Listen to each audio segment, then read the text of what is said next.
Santé et chocolat.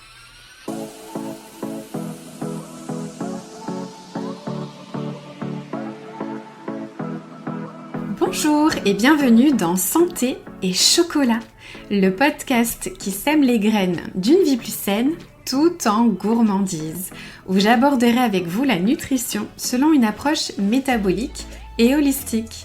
Je suis Céline Faustin, diététicienne nutritionniste depuis 2005, spécialisée dans le rééquilibrage alimentaire avec des notions de psychonutrition et de micronutrition.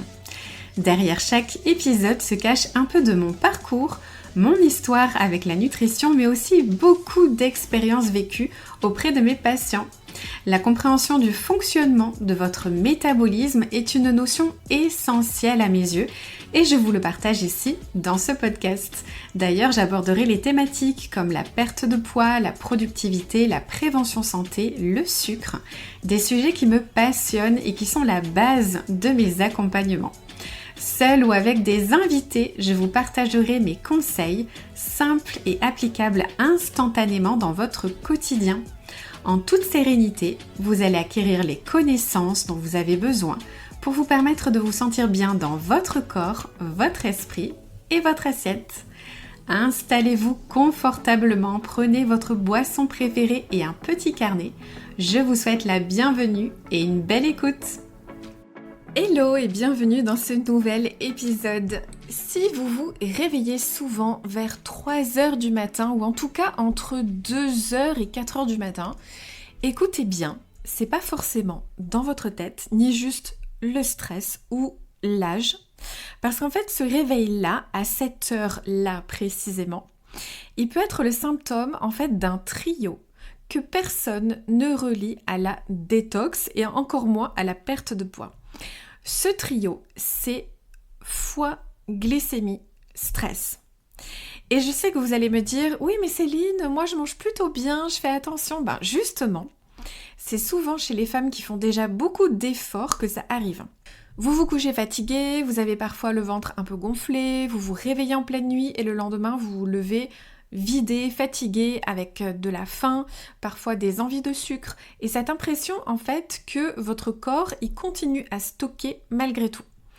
Eh bien dans cet épisode, je vais vous expliquer simplement ce qu'il se passe à l'intérieur, comment une glycémie instable la nuit peut déclencher un pic de cortisol, pourquoi votre foie se retrouve au milieu de toute l'histoire et comment ce cercle peut impacter votre énergie, votre faim et votre métabolisme. Et surtout, je vais vous donner des pistes concrètes à tester dès aujourd'hui, sans promesses magiques, sans extrêmes et sans vous affamer, vous me connaissez. Et puis en fin d'épisode, je vous parlerai de quelque chose d'important dont je vous propose une avant-première avec une promo exclusive rien que pour vous, auditrices de ce podcast. Allez, on commence cet épisode. Donc déjà, pourquoi 3h du matin, c'est pas un hasard? Alors, je veux être très claire. Un réveil ponctuel, ça arrive à tout le monde. Le bébé qui pleure, un bruit, envie d'aller aux toilettes, une période un peu chargée, c'est ok. Mais ce dont je vous parle aujourd'hui, c'est quand ça devient récurrent. Quand vous vous dites, mais c'est fou, je me réveille toujours à la même heure. Et surtout quand ça s'accompagne à côté de fatigue, de fringales, d'une digestion qui est ralentie ou lourde, ou même d'un poids qui stagne. Et là, on va regarder un truc que personne ne vous explique. Votre corps, la nuit, il fait un boulot énorme. En fait, il ne va pas juste s'éteindre ou se mettre en pause, au contraire, il va réparer, nettoyer, réguler, stabiliser.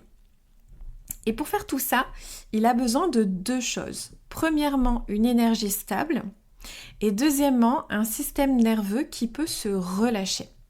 Et c'est là qu'on arrive au fameux triangle glycémie, cortisol, foie. Alors, premier scénario, parce qu'il y a plusieurs scénarios quand même pour expliquer ça. Le premier, c'est la glycémie qui chute et du coup, le corps qui vous réveille. Donc, la nuit, votre cerveau, il a besoin d'un carburant stable. Il n'a pas besoin de beaucoup de carburant, mais il a besoin de régularité. Et si votre glycémie, elle descend trop bas pendant la nuit, ce qui peut arriver plus souvent qu'on ne le pense d'ailleurs, votre corps va déclencher un plan d'urgence. Il va se dire ok, je manque de carburant, il faut remonter la glycémie. Et pour remonter la glycémie, il va utiliser des hormones un peu de secours, comme par exemple le cortisol et aussi parfois l'adrénaline.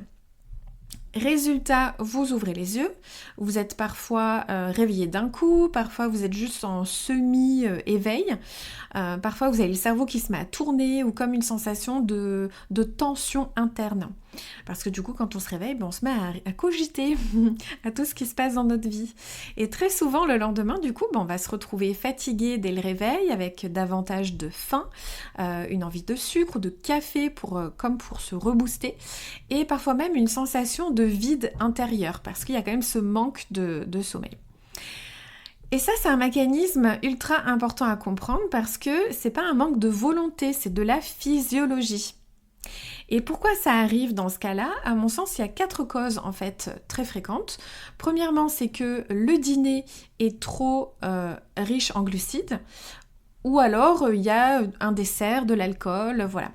Donc, par exemple, vous dînez, vous prenez des glucides, des féculents, enfin tout ce qui apporte des sucres, parfois un dessert, parfois un verre de vin, et donc vous faites un pic. Comme je le dis toujours, après un pic de glycémie, donc un pic vers le haut évidemment, derrière il y a toujours un creux. Et chez certaines personnes, dans ce creux, ça redescend trop. Et là, souvent, c'est vers 3-4 heures du matin, et donc ça vous crée un réveil. Deuxième cause, c'est peut-être que le dîner a été trop léger, ou un petit peu trop clean, un peu trop healthy, pas assez nourrissant. Ça, c'est le piège des femmes qui veulent bien faire. Par exemple, salade, soupe et yaourt. Vous voyez, en fait, vous pensez que ça vous suffit pour un repas du soir, mais pas du tout. Parce que votre corps, il peut le vivre un petit peu comme j'ai pas assez de carburant pour tenir toute la nuit. Donc pareil, montée de cortisol et donc réveil. Troisième cause, c'est un dîner qui peut être pris trop tard ou avec des grignotages un petit peu tardifs en soirée. Parce que si vous mangez tard ou que vous grignotez juste avant de dormir, en fait, votre corps, il peut garder une glycémie complètement instable et donc votre sommeil va devenir forcément plus léger derrière. Alors, le jour où j'enregistre ce podcast, il y a énormément de vent, donc j'espère qu'il n'y aura pas trop de bruit un peu parasite en plus de ma voix. Alors, numéro 4, au niveau cause, ça peut être aussi une charge mentale ou un stress chronique. Puisque le stress chronique, c'est pas forcément je me sens en panique. C'est parfois un corps qui vit un petit peu en tension de fond. C'est-à-dire que la tension est toujours présente, même si nous, on la ressent pas forcément.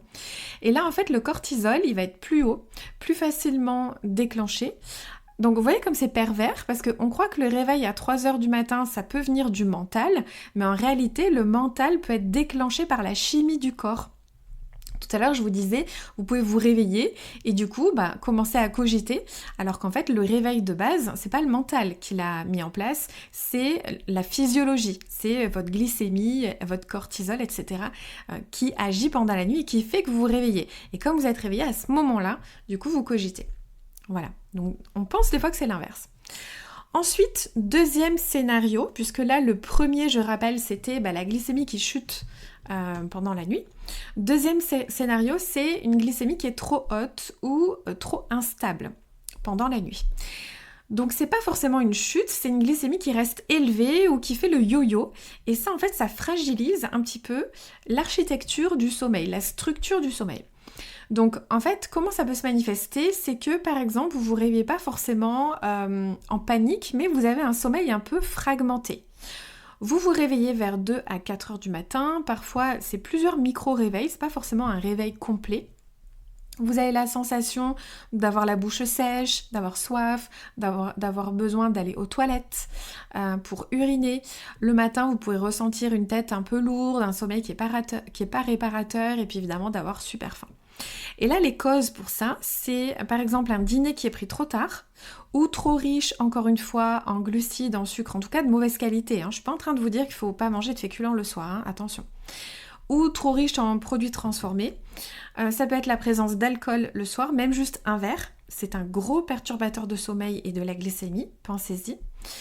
Les grignotages, voilà, en soirée, même si ce sont des grignotages dits healthy, sains. Et ça peut être aussi une résistance à l'insuline qui peut être présente, débutante ou confirmée, sans forcément de diabète. Ensuite, troisième scénario, c'est que votre cortisol est haut trop tôt dans la nuit, puisque le cortisol, il a un rythme naturel. Il est bas la nuit, puis il commence à remonter en fin de nuit. Et chez certaines femmes, ce redémarrage, en fait, il est trop tôt et trop fort. C'est ce qui provoque du coup un réveil vers 3 heures du matin.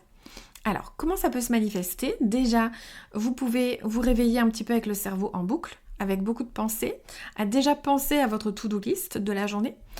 Vous pouvez ne pas avoir forcément faim le matin au réveil. Vous êtes fatigué, mais un peu branché, comme on dit. Je sais plus l'expression que c'est, un petit peu épuisé, mais en feu. Je sais pas si ça vous parle. Et puis, forcément, vous vous rendormez mal, même si vous vous sentez épuisé. Et les causes de ça, ça peut être évidemment une charge mentale ou du surmenage avec beaucoup d'anxiété, ou alors un sport trop intense trop tard le soir, ou trop fréquent, et du coup votre récupération entre les séances elle est insuffisante. Aussi ça peut être les écrans ou une lumière trop forte le soir avant le coucher, un café pris trop tard aussi ou trop dosé, et évidemment une sous-alimentation parce que oui, ça aussi ça crée un stress qui est physiologique. Quatrième et dernier scénario, c'est la surcharge digestive. Peut-être que vous vous réveillez parce que votre corps il est en surcharge digestive et ça évidemment ça va stimuler le système nerveux. Donc par exemple, c'est quand vous vous réveillez avec le ventre lourd, avec déjà des ballonnements, des reflux, une légère nausée, quand vous avez chaud pendant la nuit, que votre sommeil il est agité, que vous faites beaucoup de rêves, quand vous vous retournez beaucoup pendant la nuit. Et le matin, vous pouvez du coup sentir effectivement ventre gonflé ou la langue chargée et puis évidemment une fatigue. Les causes de ça, ça peut être un dîner qui est trop riche, trop gras ou pris trop tard.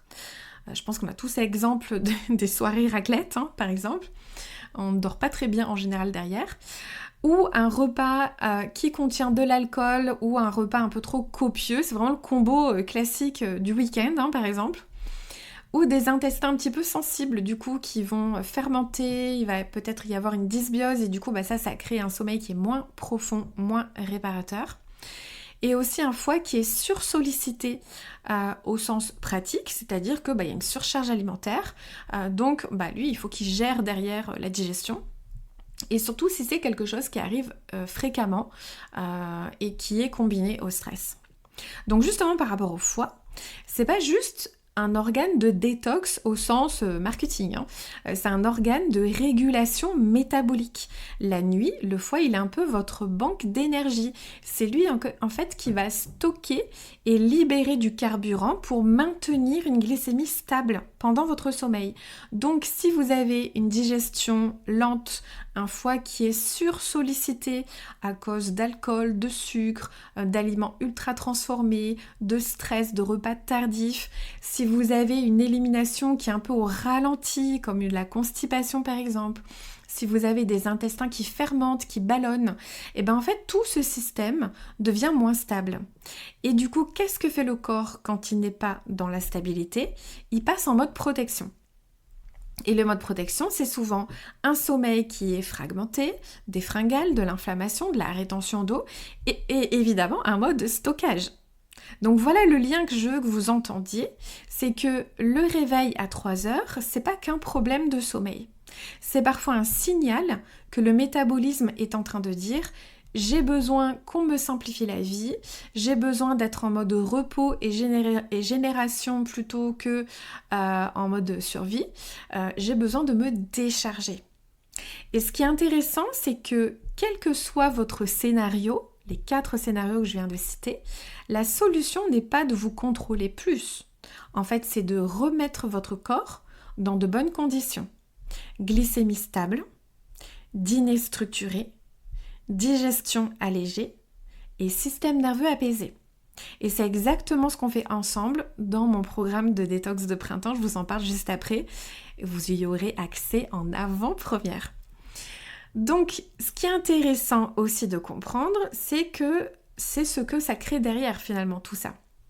Ça crée de la fatigue, de la faim et du stockage, donc par rapport à la perte de poids. Parce que si vous vous réveillez la nuit à cause d'un pic de cortisol, et ben en fait votre corps il est moins réparé puisqu'il est en mode survie au lieu d'être en mode repos du fait de la présence de cortisol. Du coup, vous pouvez avoir plus faim, votre glycémie est plus instable le lendemain, vous compensez avec du café, du sucre pour vous redonner de l'énergie alors qu'en fait c'est une fausse bonne idée, complètement contre-productive, et vous rentrez dans une espèce de cercle vicieux. Et si vous enchaînez ça plusieurs fois par semaine, vous comprenez bien pourquoi vous pouvez avoir l'impression de faire des efforts et de rester bloqué au niveau de votre perte de poids. Le sommeil, encore une fois, c'est vraiment la base de vos hormones. Donc maintenant, je vais vous donner des conseils et des solutions pour chacun des scénarios. Donc premier scénario, c'était, rappelez-vous, la glycémie qui chute. Donc l'objectif évidemment c'est de stabiliser la glycémie pendant la nuit. Donc première chose à faire c'est de structurer votre dîner avec une vraie portion de protéines, des légumes, des féculents à index glycémique bas et des bonnes graisses. Le but c'est pas de manger moins mais c'est surtout de manger plus stable pour éviter derrière qui est les montagnes russes de la glycémie. Deuxième point, de faire attention au combo dessert et alcool. Si c'est quelque chose que vous faites, manger un dessert tous les soirs ou boire un verre de vin tous les soirs, essayez de tester pendant 3 nuits déjà, testez 3 nuits, sans dessert sucré, sans alcool, juste pour observer, pour voir au niveau de votre réveil comment ça se passe. Troisième point, évitez de dîner trop léger. Parce que si vous êtes du style soupe yaourt, en fait votre corps il peut manquer de carburant. Donc ajoutez une protéine pour avoir un vrai repas, ajoutez des bonnes graisses et des féculents comme on l'a dit. De bonne qualité, donc à index glycémique bas, c'est-à-dire plutôt tout ce qui est légumineuse, les lentilles, les pois cassés, les pois chiches, du riz complet, des pâtes au blé complet. Voilà, je pense que vous trouverez des listes très facilement. Et puis, quatrième point, c'est de dîner plus tôt. Donc idéalement 3 heures avant le coucher. Alors je sais que ça peut être compliqué, mais si déjà vous pouvez avoir 1 ou 2 heures avant le coucher, ce sera déjà bien, parce que ça va vraiment améliorer la stabilité glycémique nocturne. Donc ça c'était les conseils pour le scénario numéro 1. Maintenant le numéro 2. Donc quand on a une glycémie qui est trop haute ou qui est instable, vous savez avec le côté sommeil fragmenté, soif, envie d'aller faire pipi, etc. Donc là évidemment l'objectif c'est d'éviter de rajouter trop de carburant tardivement dans la soirée. Donc premièrement on stoppe le grignotage du soir même s'il est considéré comme sain. Donc testez sur plusieurs jours en vous disant après le dîner hop je me brosse les dents et je mange plus rien. Ça peut être une astuce. Deuxièmement, évidemment, il faut que le dîner soit suffisamment complet, nourrissant, qu'il ne manque pas de groupe d'aliments. Hein. Voilà, je ne vous dis pas de manger une soupe et de vous brosser les dents, plus rien manger derrière. Hein. Attention aux interprétations aussi. Deuxièmement, choisissez bien les glucides du soir. Comme j'ai dit, on invite les index glycémiques bas. Donc on va éviter les index glycémiques hauts. Et donc on va privilégier un dîner, comme je l'ai dit, avec des protéines, des légumes, un bon féculent, des bonnes graisses. Troisième point, c'est l'alcool. Encore une fois, c'est un gros perturbateur. Même un verre peut vous faire fragmenter complètement votre sommeil. Donc vraiment faites un test sur plusieurs jours, sur 3 à 7 jours à voir. Souvent c'est radical, vous verrez vraiment la différence. Et quatrième point intéressant, c'est de marcher après le repas du soir. Alors, ça, tout dépend de la période. C'est vrai que c'est peut-être plus facile à faire en été. Mais voilà, je vous invite, si vous avez l'habitude de dîner tôt, je vous invite évidemment de tester cette astuce. Ça permet vraiment de régulariser la glycémie derrière et d'améliorer en fait la profondeur de votre sommeil. Troisième scénario, c'était le cortisol qui était haut, avec un système nerveux un petit peu en tension, le cerveau qui tourne, qui cogite, etc. Donc là, l'objectif, c'est d'envoyer au corps un signal de sécurité. Donc pour ça, ça peut être intéressant d'avoir un petit rituel de descente, entre guillemets, le soir, qui peut durer 15 minutes, tamiser les lumières, éviter les écrans, faire des respirations, des étirements, du journaling, voilà. Ça peut être intéressant avant le coucher. Aussi d'éviter le café trop tard dans la journée. Par exemple, après 14h, faut vraiment éviter, ça perturbe le sommeil, même si vous avez l'impression que non, mais je vous dis que oui. Troisième point, c'est de dîner suffisamment nourrissant, encore une fois, puisque le fait de trop peu manger, en fait, ça crée un stress physiologique pour votre corps qui va augmenter votre cortisol. Donc, faites attention, oui, même si vous mangez sain, j'entends vos questions déjà, donc mangez suffisamment, en quantité suffisamment nourrissant pour vous permettre de vous mettre en mode sécurité. Quatrième point, c'est de se décharger un petit peu du mental avant le coucher. Par exemple, vous faites du journaling et vous notez un petit peu tout ce qui tourne dans votre tête, ce qui est prévu demain. Comme ça vous décharge sur le papier et ça coupe un petit peu le mental nocturne aussi. Ensuite, quatrième et dernier scénario, c'était tout ce qui était digestion lourde, qui concerne les intestins, vous savez, avec le ventre lourd, les ballonnements, les reflux pendant la nuit, tout ça. Donc là, l'objectif, évidemment, c'est de faciliter la digestion et l'élimination. Donc dans l'idéal, c'est premièrement simplifier le dîner plus tôt, dîner des aliments plus simples à digérer, bien mâchés, c'est évidemment la base, parce que souvent, c'est la combinaison, comme je l'ai dit, je mange tard, je mange trop, avec des graisses cuites, comme l'exemple de la raclette ou du dîner de Noël ou quand on est invité. Forcément, on mange plus tard que quand on mange chez soi. C'est souvent plus riche en graisse, en alcool, en sucre. Tout ça, ça perturbe évidemment la digestion, ça l'alourdit et donc derrière, ça perturbe votre sommeil.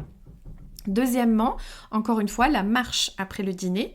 Quand vous faites un repas un peu riche, c'est très intéressant d'aller marcher. C'est bête, mais ça change tout sur la digestion, les reflux, le ventre gonflé. Comme on l'a dit tout à l'heure, la gestion de la glycémie. Tout ça, c'est vraiment important. Troisième point, c'est de réduire le trop le soir. C'est-à-dire, on va réduire l'alcool, les fritures, les plats très gras, les desserts lourds, comme je l'ai dit. Donc, voilà, testez sur plusieurs jours, au moins 3 jours, dans l'idéal ce serait sur une semaine. Testez, mais vraiment vous verrez la différence sur votre digestion. Et le quatrième point pour ce scénario, c'est l'hydratation et peut-être d'avoir une routine de drainage un petit peu le soir pour aider le corps à éliminer. Et du coup, de diminuer la surcharge au moment du coucher. Donc, vous voyez un peu le point commun entre tous ces scénarios. On ne parle pas finalement de se priver ni de faire un régime, on parle de remettre votre corps dans de bonnes conditions. C'est-à-dire une glycémie plus stable, une digestion plus légère, un système nerveux apaisé et une élimination qui est relancée, une digestion qui est relancée. Et tout ça, c'est exactement ce qu'on fait ensemble dans mon programme de détox de printemps, le programme Dietox. Et du coup, pendant 21 jours, en fait, je vous guide avec des menus gourmands déjà prêts, des vidéos pour comprendre ce que vous faites, des rituels bien-être. Il y a des vidéos de respiration, de yoga, de drainage avec des automassages lymphatiques. Il y a des lives, évidemment, pour poser vos questions. Il y a un groupe privé pour être porté par la communauté. Et du coup, le programme ouvre officiellement ses portes le 16 mars. Mais en exclusivité pour vous, auditrices du podcast, je vous propose d'y accéder en avant-première dès maintenant et en plus avec moins 30% de réduction.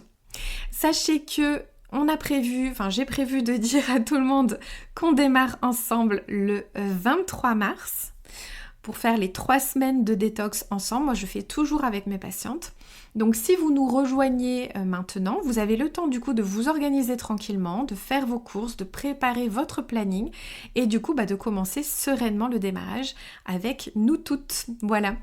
Avec ce programme en fait, ça va vous servir à vous libérer votre corps des toxines qui le ralentissent, retrouver une digestion légère, un ventre dégonflé, relancer votre métabolisme et sortir du mode stockage, apaiser l'inflammation et réguler votre glycémie, dire adieu à la fatigue chronique et aux fringales incessantes, mais aussi, c'est aussi le bienfait de la détox, c'est de retrouver une belle peau éclatante et évidemment une sensation de bien-être général.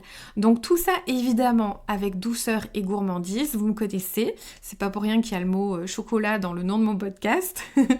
Donc le lien est en description du coup de cet épisode, le lien du programme. Donc attention, c'est un programme qui n'existe qu'au printemps. En dehors de cette période, vous ne pouvez pas le rejoindre. Donc là, c'est vraiment la seule fenêtre de temps où vous pouvez le rejoindre. J'ai prévu de fermer les portes le 10 avril. Donc vraiment pour vous dire, c'est vraiment juste pendant les semaines de printemps. Voilà, donc je vous laisse découvrir tout ça dans la description de cet épisode et donc nous rejoindre pour démarrer le 23 mars. Évidemment, si ça vous arrange de commencer avant, après, il n'y a aucun souci. Vous commencez quand c'est le meilleur moment pour vous pour faire les 3 semaines d'affilée. Voilà. Eh bien écoutez, pour ma part, je vous retrouverai avec grand plaisir dans un prochain épisode. En attendant, si l'épisode du jour vous a plu, s'il vous a inspiré et motivé à prendre soin de vous dans votre quotidien, n'hésitez pas à le partager autour de vous, c'est vraiment important de partager, de mettre des étoiles, de mettre une note, un avis, voilà. Ça permet vraiment de soutenir mon travail et de permettre à d'autres personnes de découvrir tout ce que je peux leur apporter comme conseils, solutions, explications, voilà. Eh bien écoutez, je vous dis à très vite.